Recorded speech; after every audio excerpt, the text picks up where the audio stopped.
बैठना शुरू हो जाएगा। क्योंकि सच्चाई जो होती है ना, उसके अंदर ही जमा सकते हो आप सीणी के दूध को। बाकी सीणी का दूध किस चीज में जमता नहीं है, सोने के बर्तन में जाकर के जमेगा। तो सोने जैसा अपना पवित्र बर्तन कर लो आप, तो आपका परमात्मा आपके पास में है और आत्मा भी आपके पास में है, वो आपका मिलाप हो जाएगा। नहीं तो हमारा मिलाप नहीं हो सकता, क्योंकि हम तो युगों से बिछड़े हुए हैं उस परमात्मा से। हमारी जड़ तो इतनी गहरी हो रही है। अभी देखा ना, कहते देता हूं मैं, कई बार ऐसी बातें हो जाती हैं, फिर मैं रोक जाता हूं उन बातों को, क्योंकि नाराज हो जाएंगे। मैं ये सोचता हूं चलो मेरे यहां से कोई अगर एक जीव भी समझ कर चला गया उस वाणी को, तो मैं अपने आप को धनवान समझूंगा, क्योंकि मेरा धन तो वही है। अगर एक भी अगर जीव समझ गया, उस मालिक से मिलने के लिए अगर रास्ता निकाल लिया उसने चलने के लिए, तो मेरा तो धनवान वही है। मेरे कोई धन की जरूरत नहीं है। ये धन तो आज मिला है कल खत्म हो जाएगा, ये तो कभी न कभी खत्म हो जाएगा। लेकिन हमारा अच्छे कर्म जो है ना, वो खत्म नहीं होते कभी भी। वो तो हमारे वहां तक साथ जाते हैं जहां तक हम चलते हैं। आपने देखा होगा, कोई मुर्दा जा रहा है, उसके पीछे जाते हैं, आपस में बतलाते भी हैं कुछ लोग। कुछ ये कहते हैं भाई बहुत बढ़िया था, ये तो बहुत बढ़िया था, वहां भी उसकी चर्चा बढ़िया में जाती है। बढ़िया था तो बढ़िया है, कर्मों से आदमी नीच का भाव है, और कर्मों से बुद्धि मिल जा, आज नहीं तो कल मिल जा। ए मानव शुभ कम कर्म करे जा, कर्म करे का फल मिल जा, आज नहीं तो कल मिल जा। आज नहीं तो कल मिल जा, हमने कर्म करे का फल तो जरूर मिलेगा। क्योंकि अगर हम अच्छे कर्म करते हैं, हमारे को वो पवित्र जगह मिल जाएगी जिसके अंदर हमने बार बार दुखी नहीं होना पड़ेगा और हमारा जीवन आराम से बीत जाएगा। अगर हमारे बुरे कर्म होते हैं, फिर हमारे को बुरी जगह जन्म मिलेगा। नहीं देखा, कई इतने बड़े जानवर होते हैं, वे किसी से नहीं डरते। जंगल के अंदर हाथी है, किसी से नहीं डरता ना जंगल के अंदर। लेकिन हाथी भी अगर बुरे कर्म होते हैं उसके पिछले, तो किसी का हाथ कट जाता है, किसी का दांत टूट जाता है, किसी को कोई बीमारी हो जाती है। कर्मों का हिसाब तो यहां देना पड़ेगा। हमने कर्मों का हिसाब हम लेकर के आए हैं कि जो हमने कर्म करा है वो हमने यहां भोगना पड़ेगा। आप इस बात को चाहे मानो या मत ना मानो, तो आपकी मर्जी की बात है, लेकिन कर्म करे का हमने हिसाब यहीं पे भोगना है, और कोई दूसरी जगह नहीं है भोगने के लिए। अगर दूसरी जगह होती तो राम ने क्या जरूरत थी यहां आने की? क्या जरूरत थी कृष्ण ने आने की? वो अपने देश से ही रावण को मार देता और कृष्ण कंस को मार देता। लेकिन नहीं, उन्होंने मनुष्य का चोला धारण करना पड़ा और इस मृत लोक में आना पड़ा अपना हिसाब करने के लिए। जब तीन लोक का नाथ, जिसको हम नाथ कहते हैं, उसने भी इस मृत लोक में आना पड़ा अपना हिसाब के लिए, तो हमारी ताकत क्या है? हमारे पास तो एक भी कला नहीं जगा रखी हमने, तो हमारी तो सारी कला सूती पड़ी है। अगर हमने एक कला भी अपनी जगा ली तो हमारा उद्धार हो जाएगा। कौन सी कला जगानी है हमने? प्रेम गली अति साकरी, जब मैं दो न समाए, या तो हर की भक्ति कर ले या संसारी विषय कमाए। आपको मालिक के नाम की या तो भक्ति करता रहे या संसार के विषयों के अंदर लगा रहे। आना जाना हमारा लगा रहेगा। अगर संसार के विषयों के अंदर हम लगे रहे तो हमारा जामन मरण नहीं मिट सकता। जामन मरण हमने मिटाना है। गुरु से नाम ले लिया और उसका अपने ध्यान भजन करते रहे, उनकी वाणी के ऊपर चलते रहे तो हमारा जन्म मरण खत्म हो जाएगा। ये हमारे को एक मौका मिला हुआ है। इस मौके को अगर हमारा हाथ से निकल गया, दोबारा मौका नहीं मिलेगा। ये दोबारा पता नहीं कब मिलेगा ये मौका। क्या पता कितना कल्प बीत जाए, कितना युग बीत जाए, कितनी छोड़ी बीत जाए, क्या पता है, कुछ नहीं पता।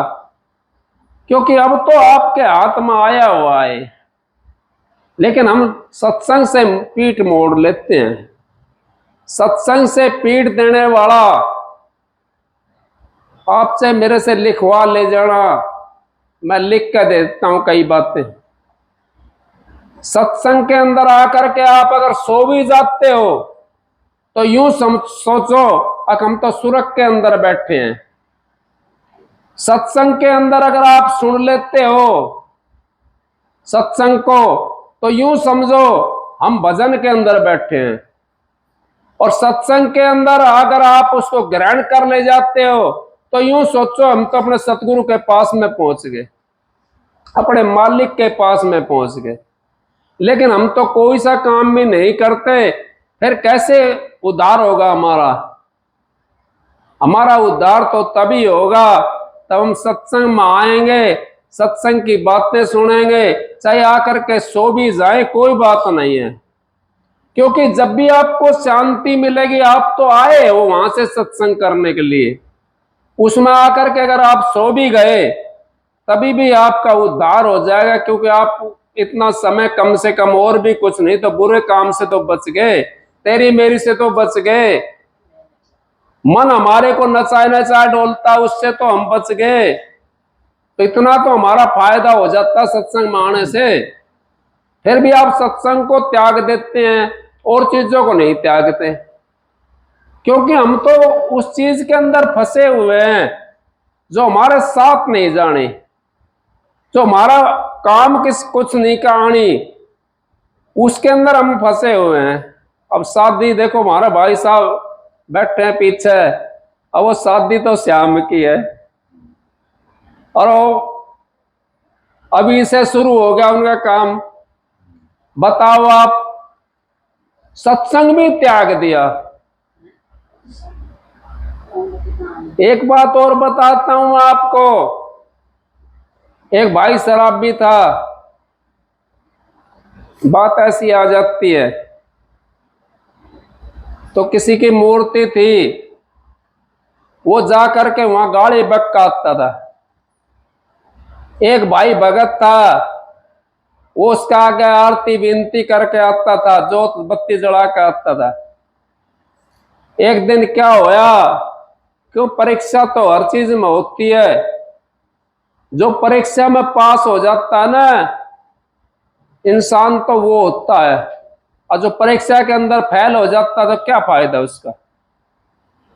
एक दिन बारिश होगी, फिर बारिश की बात आ गई, मैं क्या करूं। तो बारिश होगी, और वो जो सत्संगी था, जो उसकी पूजा करता था, जोत बत्ती करता था, वो मूर्ति जो थी नीचाण में थी, वहां पानी भरा हुआ था। तो अपना दूर से वहीं से हाथ जोड़ करके दूर से आ गया वो, उसमें अंदर नहीं गया वहां। और जो वैसा शराबी था उसने अपने 5 संगवाया, अरे तू पानी के भीतर बैठा है, मैं तो तुम ढूंढता ढूंढता हार लिया, मैं नहीं छोड़ूंगा तो पानी में, क्या तू पताड़ में चला जा, जब भी नहीं छोड़ूंगा। वो जाकर वहां भी गाड़ी बक्का आया, या उसकी ने जो भी कहनी थी उसने वही बात करके आया, वो प्रगट हो गया। क्यों हो गया प्रगट? संतों ने क्लियर कर दिया ये बात, बुरा भला गुरु भगत कबू नरक नहीं जा। बुरा और भला, गुरु का भगत कभी नरक में नहीं जा सकता। जब देवताओं को भगत नरक में नहीं जा सकता, गुरु का भगत कैसे चला जाएगा नरक के अंदर? लेकिन हम गुरु का जब लक्षण लगाते हैं, नाम लेकर के गुरु की बुराई करते हैं, तो फिर हमारे को नरक से कोई बचा भी नहीं सकता।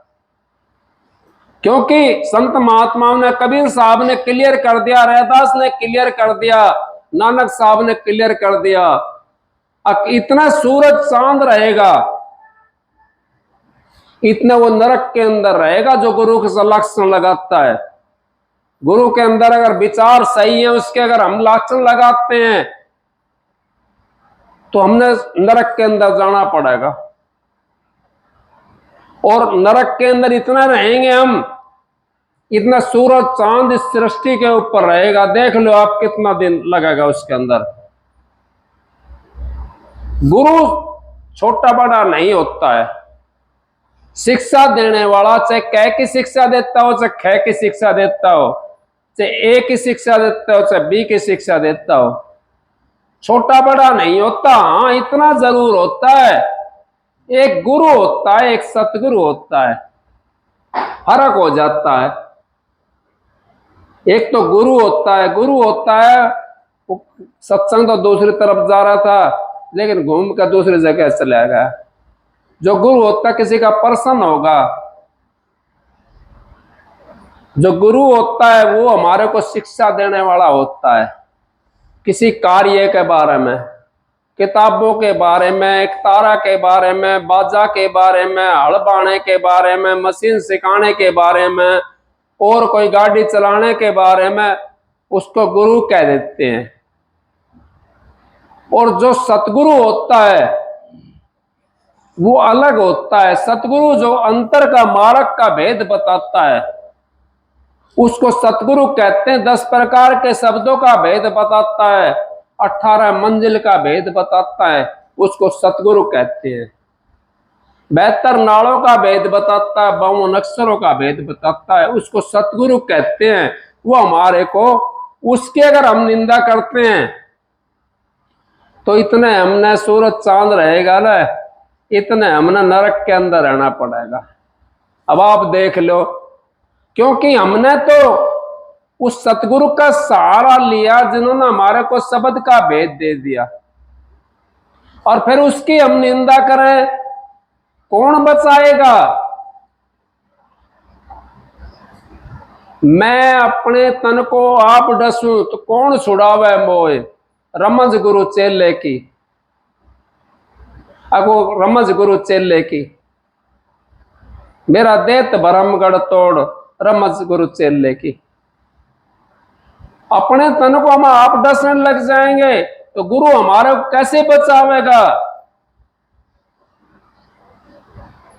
क्योंकि हमने तो गुरु की इज्जत नहीं करी, गुरु का हमने सहारा नहीं लिया, हम तो उनका लक्षण लगाना शुरू कर दिया, हमारा उद्धार नहीं होगा।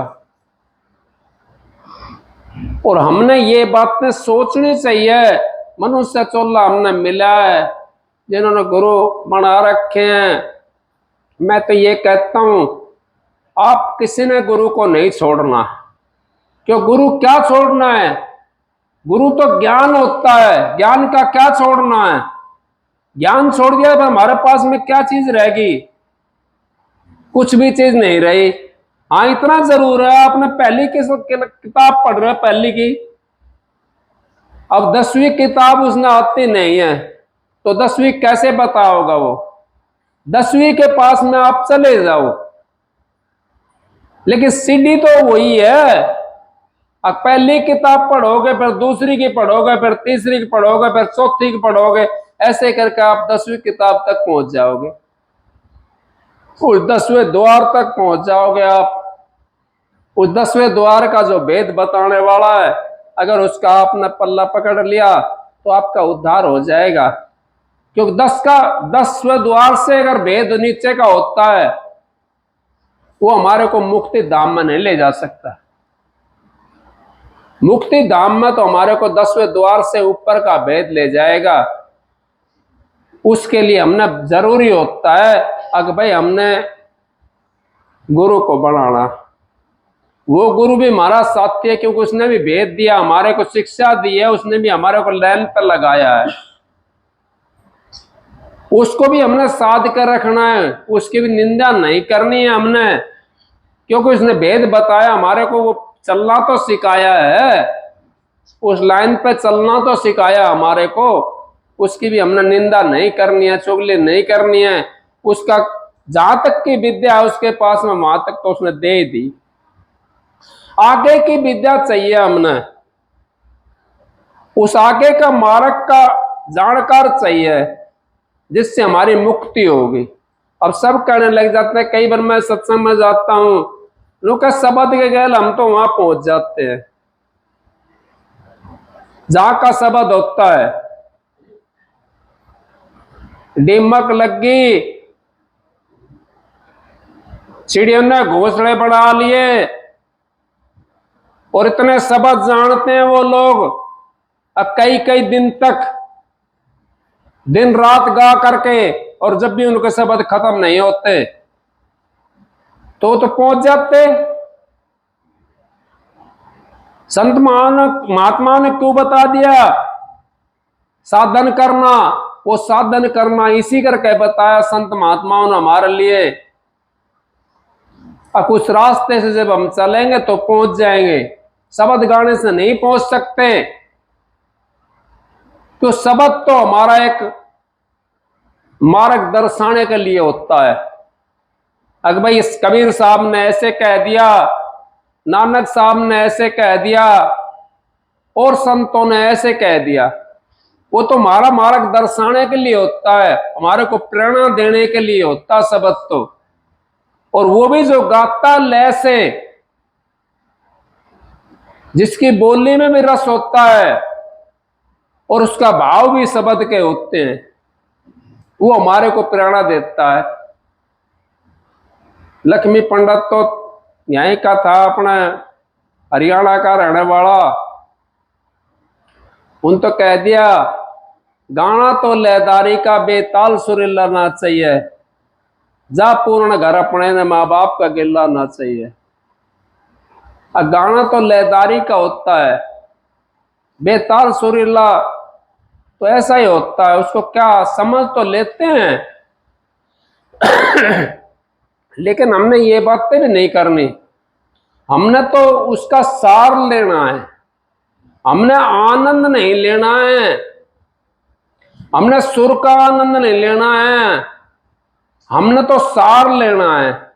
अब उसने बात कही है, उसके ऊपर मनन करना है, उस बात को हमने अपने अंदर में घटाना है, फिर हमारा उद्धार हो जाएगा। हम एक बात को सत्संग के अंदर आकर के लेकर जाएंगे और उसके ऊपर अभ्यास करेंगे, भाई ये कही थी सत्संग के अंदर, और उसके ऊपर अभ्यास करेंगे तो हमारा रिसर्च हो जाएगा और हमारे को ये पता पड़ जाएगा, अभ्यास करेंगे तो हम वाकई में ये बात सही है और इस बात में वजन है। तो जब ये बातें जब हम समझेंगे तो हमारे को पता पड़ जाएगा। लेकिन हमारा पता कैसे पड़ता है? हमारे विचार शुद्ध नहीं है। विचार जब तक हमारे शुद्ध नहीं होंगे, ये बातें भी हमारी समझ में नहीं आएंगी। जैसे हवा की तरह चली गई ऐसे चली जाती है। विचार जब हमारे सही होंगे, पवित्र विचार होंगे, तो हमारे को ये बातें समझ में आना शुरू हो जाएंगी और हम भक्ति की लाइन पर लग करके, और थोड़ी सी उसमें भक्ति के अंदर हमारा काम बन जाएगा। ज्यादा की जरूरत नहीं होती भक्ति की, भक्ति थोड़ी सी होती है। जब आपके विचार बन गए सही पवित्र, तो पवित्रता तो आपके अंदर आ गई और थोड़ा सा उसके अंदर आपने भक्ति कर ली तो सारा काम आपका सही बन जाएगा। फिर वो पूरा टाइम आपका भक्ति के अंदर लग जाएगा। जो मार्ग है वो संत महात्मा बताते हैं, उसी मार्ग के ऊपर हम चल करके अपना उद्धार करें तो हमारा उद्धार हो जाएगा, नहीं तो हमारा उद्धार नहीं हो सकता। चाहे कोई किसी के पास में चला जाओ, के पास में चले जाओ, कितने बड़े महंत के पास में चले जाओ, अगर हमने उद्धार करना है तो अपने उनकी बात को लेकर के, उनके वचन को लेकर के हम अगर अपना काम करेंगे तो हमारा उद्धार हो जाएगा, नहीं तो हमारा उद्धार नहीं हो सकता। हमारे को इतना हो जाएगा और संतों का अपनाया हुआ जीव, वो दोबारा मनुष्य चोला मिल जाता उसको, क्योंकि काल महाराज के हाथ में से संत जो होते हैं वो कागज ले लेते हैं अपने हाथ में, वो दोबारा काल के हाथ में नहीं जाएगा। अपनी मर्जी से अच्छी जगह उसको जन्म दे करके और मनुष्य चोला दे करके उनको, और दोबारा से भक्ति उसकी वहीं से शुरू कर देते हैं। इस करके संतों को अपनाया है जीव कबू नरक नहीं जाए। अब जो संतों ने अपना लिया जीव वो नरक में नहीं जाएगा, उसको मनुष्य चोला मिल जाएगा। मनुष्य चोला मिलकर के फिर दोबारा हमारा भक्ति शुरू हो जाएगी उसी जगह से। ये तो गीता के अंदर भी बता दिया। गीता के अंदर अर्जुन पूछने लगा, महाराज आपका जो भगत है, कृष्ण जी से पूछने लगा, अगर भक्ति करता हुआ चोला छोड़ देता है तो आप कौन से देश में ले जाते हो उसको? न बोले भाई जो भक्ति करता हुआ चोला छोड़ देता है और जहां तक उसकी भक्ति बनती है उसी जगह से मैं दोबारा से भक्ति इसके शुरू कर देता हूँ, मनुष्य चोला दे करके उसको दोबारा से उसकी भक्ति वहीं से शुरू करा देता हूं। तो हमारी भक्ति भी वहीं से शुरू हो जाएगी, लेकिन हमने विचार अपने सही रखने हैं। विचार तो हमारे पवित्र नहीं है, विचार तो कहीं किधर चले गए, कदे किधर चले गए, उनसे हमारी भक्ति संपन्न नहीं हो सकती। एक साधे सब सदिया, सब साधे सब जाए, कह कबीर सोच समझ मन माए। अब कबीर साहब का वाणी है, मन के अंदर अपना सोच लो इन बातों को, एक के पीछे आप लगे रहोगे तो आपका काम सही रहेगा। और सबको साधना शुरू कर दिया तो सारे सद नहीं सकते। आज चौगाड़ पूज ली, तड़कत वो दूसरी माता पूज ली, परसों बासोड़ा वाली माता पूज ली, परला दिन और कोई पूज ली। बताओ कैसे उद्धार होगा? हमारा मन तो भागा भागा डोल रहा है। मन को रोकना है, मन को इन चीजों से आप भटकाओ ना। मैं बार बार कहता हूं ये बातें। एक बुजुर्ग माता जी थी, वो जा रही थी बासोड़ा होना अपने, तो बासोड़ा लेकर बेचारी धोकन के जा रही थी। रास्ते में बाथरूम लगे आया, रास्ते में बाथरूम लगे आया। अब वो बेचारी सिर के ऊपर धर रखा था, उसने चावल चोवड़ सा था, लोटा पानी का था, वो सिर के ऊपर धरा था। अब उठने लगे ना बाथरूम करके तो चावल खिंड गया, वहां चावल खिंड गया। अब 2 4 10 5 जड़ी नई नई थी, वे जा रही थी। उन्हें सोचो अब बूढ़ी दादी तो यहाँ कुछ ना कुछ देवी दाबी है कोई, उसके आगे चावल गिर रहा है। इतना वो दादी उल्टी आई ने इतना ढूंढ लग गया वहां चावल का। बताओ आप, हम तो ऐसे पीछे लग रहे हैं, ना हमने देखा, ना हमारा बाप ने देखा, ना हमारा दादी ने देखा, ना बाबा ने देखा। ये बताओ, उनका पीछे लगे हुए हैं, उनसे उद्धार हमारा नहीं होगा। हमारा अपना उद्धार करना है तो जो गुरु ने बात बताई है उनकी बात के ऊपर गौर करोगे, उस रास्ते पे आप चलोगे तो आपका उद्धार हो जाएगा। उस रास्ते को अगर आप छोड़ोगे तो उद्धार नहीं हो सकता। सत्संग की आधी घड़ी तब के बरस हजार, फिर भी नहीं बराबरी संतन के विचार। एक आपको सबक सुनाता हूँ, आप सबको राधा स्वामी।